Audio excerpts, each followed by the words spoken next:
탐험대원 여러분, 지금 우리가 도착한 시공간은 2026년 태평양 한복판 가상의 해상 작전 구역입니다.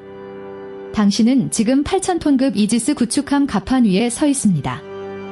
하늘 저 멀리서 정체불명의 비행체가 레이더에 포착됩니다.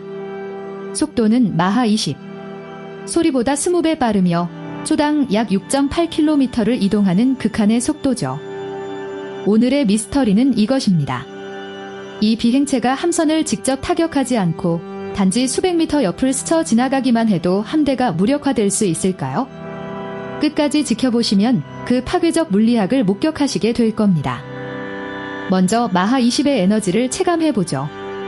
이 속도는 에베레스트 높이를 단 1.3초 만에 주파하는 속도입니다.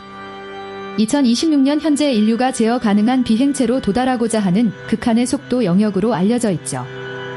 이 비행체가 공기를 가를 때 공기는 급격히 압축됩니다. 전문 용어로 단열 압축이라 불리는 현상이 발생하며 비행체 앞부분의 온도는 섭씨 5,000도 이상으로 치솟습니다. 공기는 기체가 아니라 마치 고밀도 유체처럼 변합니다. 이때 발생하는 충격파, 즉 보호쇼크는 그 자체로 거대한 물리적 타격력을 가집니다.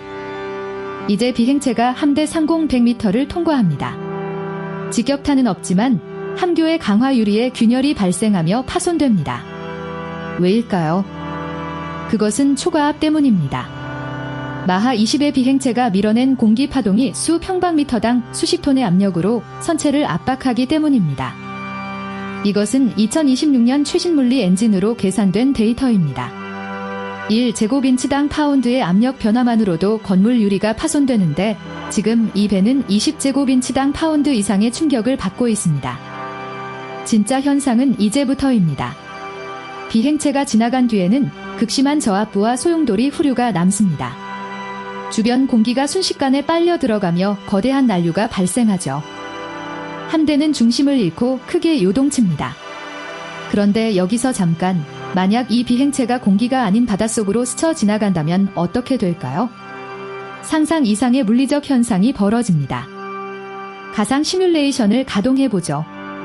물은 공기보다 밀도가 약 800배 높습니다.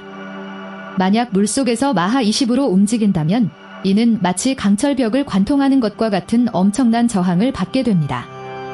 이때 발생하는 공동현상, 즉 캐비테이션은 함선 하부의 극심한 압력 변화를 일으킵니다. 직접 충돌하지 않아도 압력파만으로 선체 하부 구조인 용골에 치명적인 변형을 줄 수 있죠. 다시 현실로 돌아와 2026년의 함대 작전을 봅시다. 현대 군함들은 이런 극초음 속 무기의 충격파에 대비해 선체 강성을 보강하고 있습니다.